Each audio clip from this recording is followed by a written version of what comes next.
Kisah dahulu kala di kerajaan Pasir Batang. Kerajaan itu dipimpin oleh seorang raja dan arif bijaksana bernama Prabu Tapa Agung. Akan tetapi, sang Prabu saat ini sudah lanjut usia dan saatnya menyerahkan tahta kerajaan kepada anaknya. Dia pun kemudian memilih putri bungsunya yang bernama Purbasari. Sejatinya tradisi penyerahan tahta kerajaan diserahkan kepada putri sulung. Namun sang Prabu memilih Purbasari karena memiliki pribadi yang baik dan bijaksana.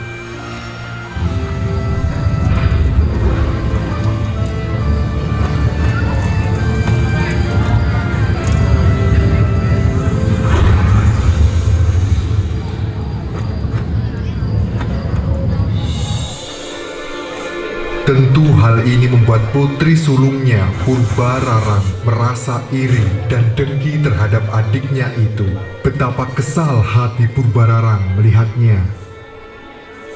Bersama dengan tunangannya, yaitu Raden Indrajaya, dia merencanakan sesuatu untuk merebut tahta dari Purbasari. Sungguh keterlaluan ayahmu itu. Dia telah melanggar tradisi kerajaan selama ini. Sungguh tak pantas hal ini dilakukan oleh seorang raja. Aku juga tak habis pikir, bagaimana bisa tahta kerajaan diserahkan pada Purbasari. Dari segi apapun, aku lebih baik dari dia. Tenang, aku punya rencana. Mereka pun menemui seorang dukun sakti bernama Nironde untuk meminta sebuah ramuan kutukan. Nironde kemudian membuat ramuan itu.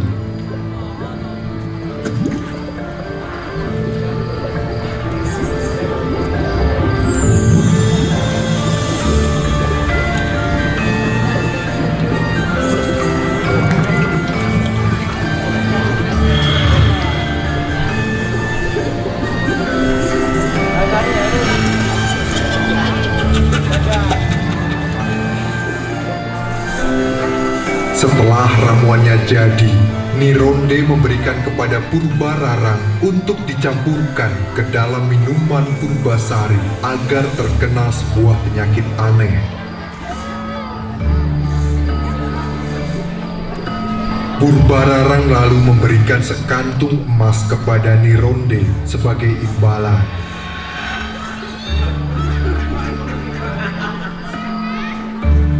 Keesokan harinya, Purbararang menyampurkan ramuan itu ke dalam minuman Purbasari.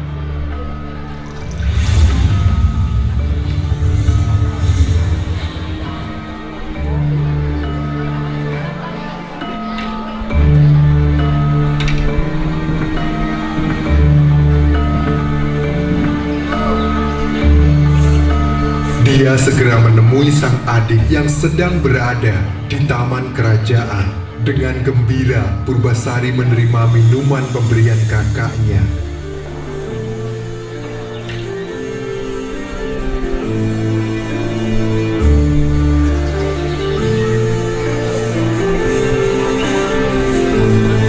Dengan segera, dia meminumnya karena kebetulan sedang merasakan haus.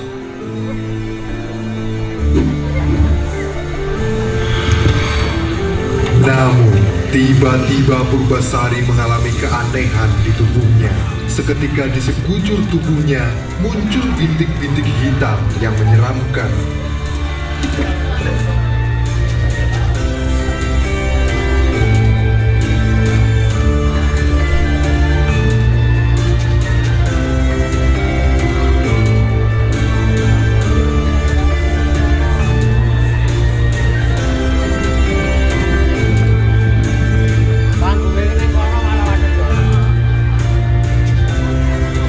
Purbararang segera mengadu kepada sang Prabu atas apa yang tengah terjadi pada Purbasari.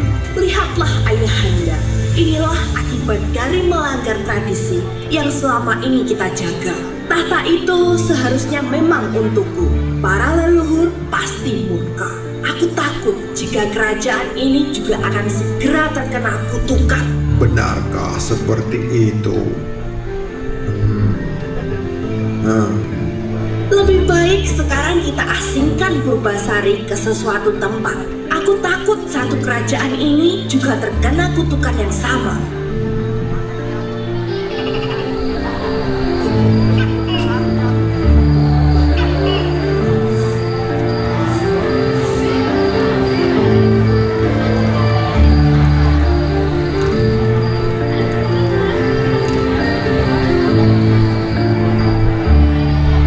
Melihat keadaan Purbasari dan terhasut oleh perkataan Purbararang, sang Prabu akhirnya menyerahkan tahta kepada putri sulungnya itu.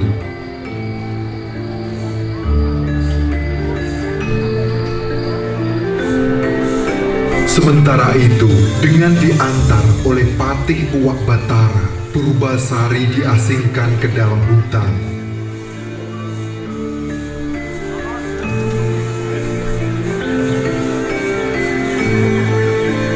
Dia tinggal di sebuah pondok yang dibangun oleh sang patih. Di pondok kecil inilah Purbasari akan menghabiskan hari-harinya. Sebelum kembali ke istana, Patih Uwak Batara berjanji akan selalu membawa makanan untuknya.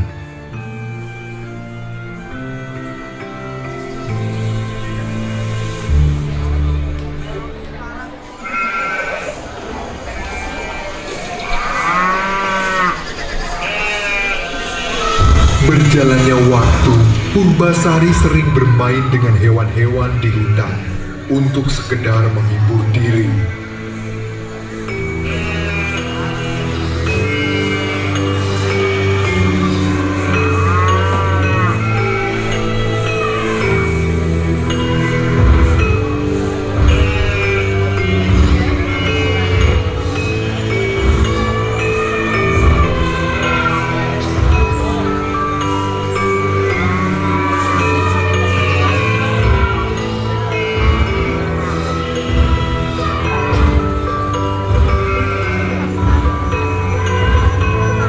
Hingga suatu ketika, saat Purbasari sedang sendirian, sepasang mata nampak mengawasinya dari kejauhan.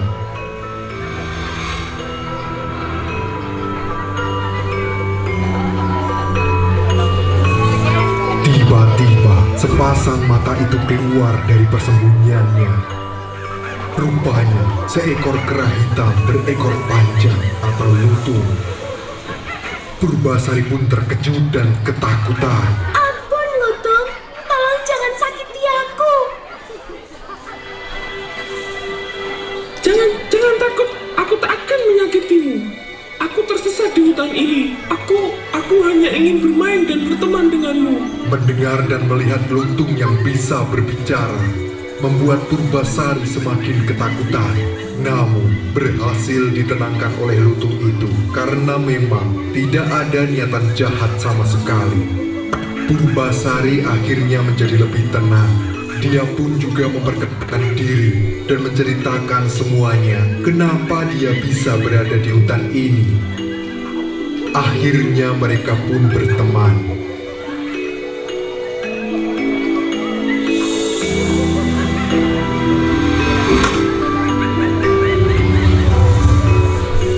Sejak saat itu, Purbasari memanggil si lutung dengan nama Lutung Kasarung, artinya lutung yang kesasar. Kemanapun Purbasari pergi, Lutung Kasarung selalu menemaninya. Lutung Kasarung sering membantunya untuk mendapatkan buah-buahan.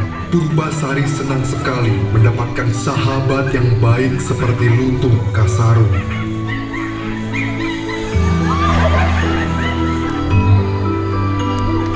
Di balik kebahagiaannya itu, setiap malam Purbasari merasakan kesakitan di sekujur tubuhnya.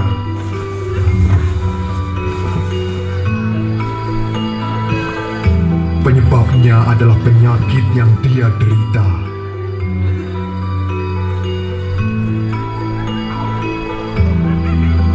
Hal ini secara tak sengaja dilihat oleh Lutung Kasarung ketika dia berada di atas pohon sekitar pondok.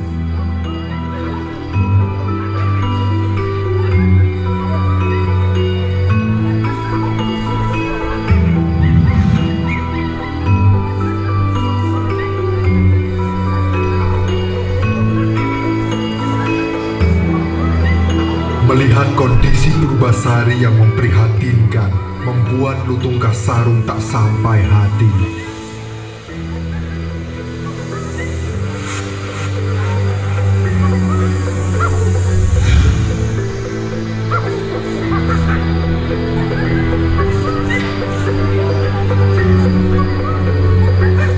Akhirnya, pada saat bulan purnama, Lutung Kasarung bersemedi memohon kepada Yang Maha Kuasa untuk menyembuhkan penyakit Purbasari.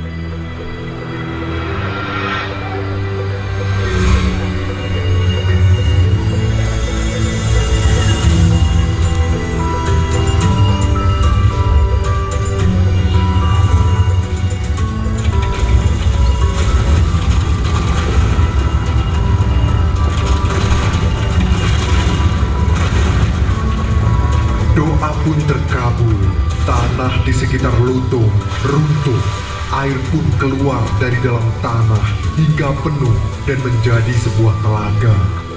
Telaga itu begitu segar dan harum.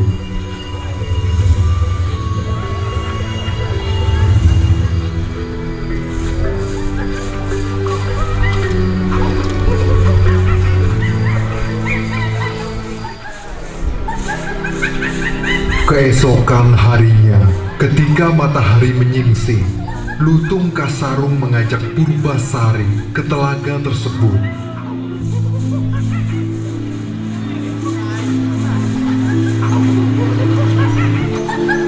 Dia meminta Purbasari untuk segera mandi di telaga.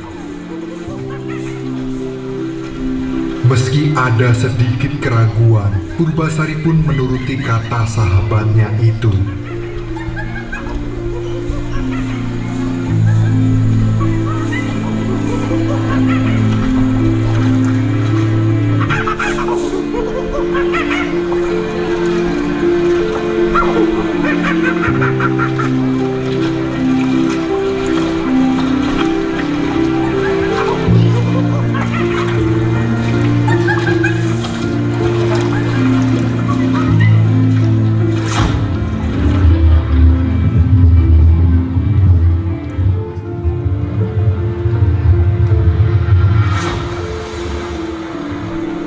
Keajaiban terjadi. Perlahan, bintik hitam yang memenuhi badan Purbasari mulai menghilang. Kini dia pun menjadi cantik kembali.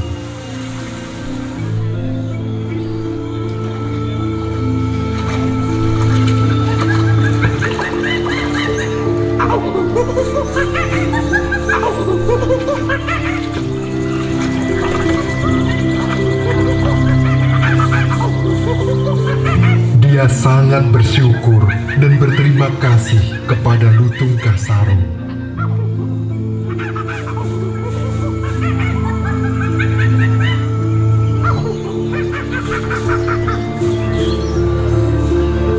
Suatu hari, Patih Uwak Batara pergi ke hutan hendak menengok keadaan Purbasari.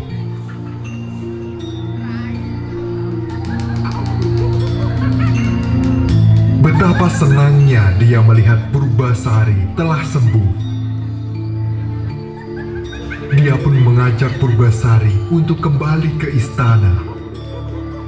Akan tetapi sang putri menolaknya karena dia sudah sangat nyaman berada di hutan tempat perasingannya itu. Namun setelah didesak sang patih dan dibujuk oleh Lutung Kasarung, akhirnya Purbasari menerima ajakan itu.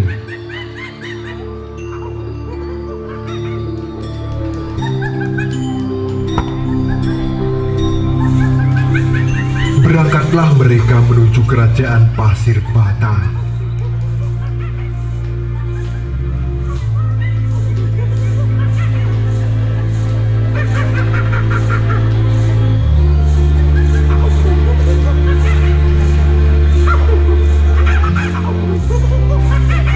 Tibanya di istana, betapa terkejutnya Purbararang melihat adiknya yang telah sembuh dari penyakit aneh itu.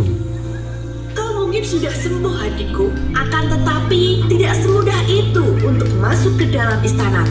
Aku mempunyai 2 syarat untuk menguji siapa yang lebih baik di antara kita. Yang pertama, kita uji rambut siapa yang lebih panjang. Purbasari nampak was-was. Rambut kakaknya itu selalu lebih panjang dari rambutnya. Benar saja, saat Purbararang membuka sanggulnya, rambut panjang yang indah terurai. Purbararang sangat yakin kalau rambutnya lebih panjang dari Purbasari.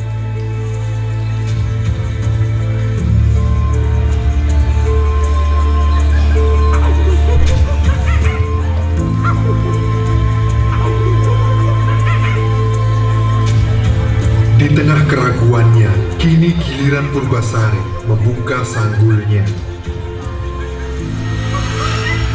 Lutung Kasaru yang menyadari rambut Purbasari tidak terlalu panjang. Dia segera memanggil para peri kecil untuk menyambung rambut Purbasari.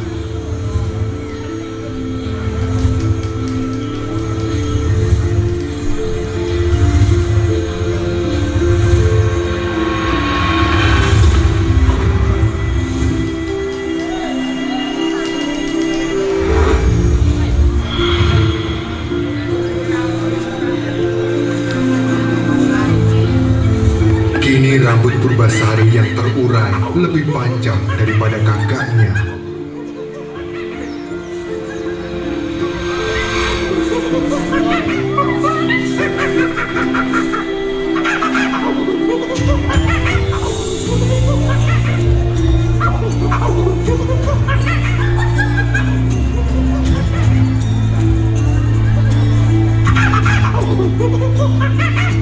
Melihat itu, Purbararang semakin murka. Kau boleh saja menang di tantangan ini, akan tetapi berikutnya aku yang menang. Ingat, yang menang akan menjadi ratu, dan yang kalah harus pergi dari istana ini. Tantangan selanjutnya adalah lomba ketampanan dan kegagahan pasangan.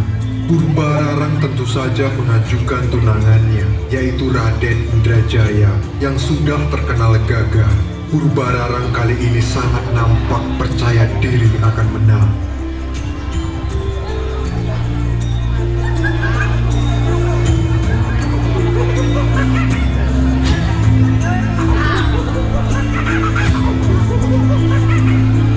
Tanpa disadari, Purbasari menunjuk Lutung Kasaru sebagai pasangannya.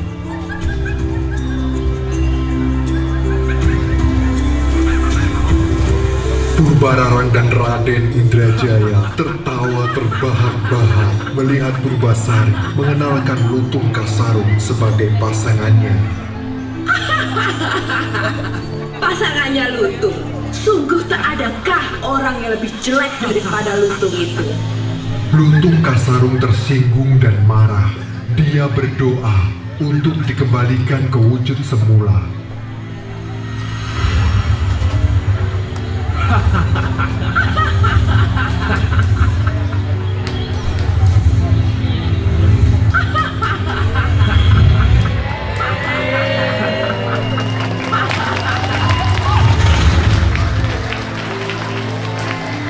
Ajaibnya, Lutung Kasarung kembali ke wujudnya semula, yaitu menjadi Pangeran Guruminda.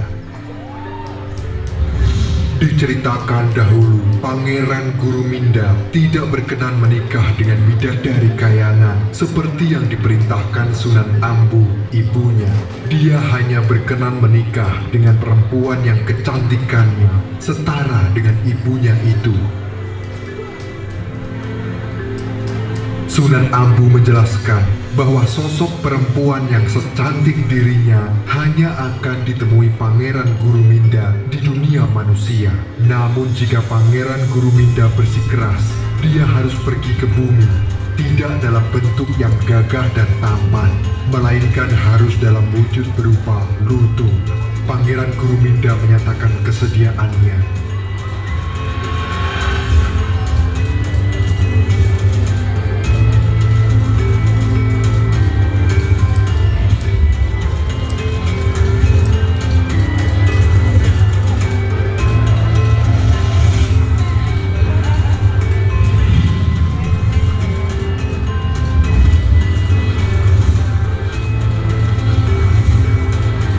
Setelah menjelma menjadi seekor lutung, Pangeran Kuruminda segera turun ke dunia manusia.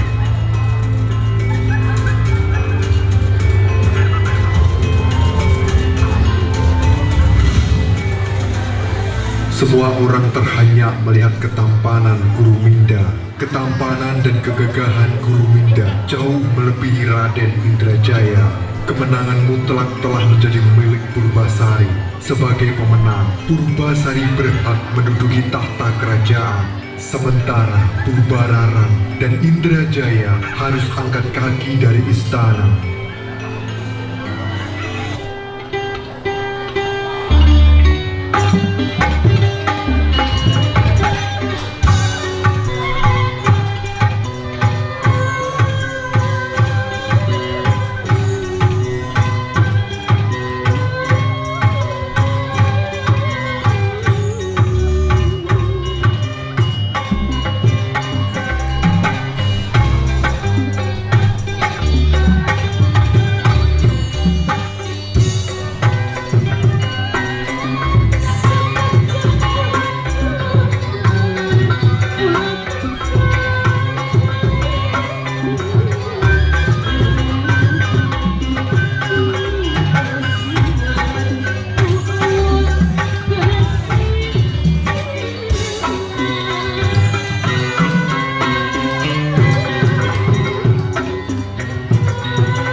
Ya,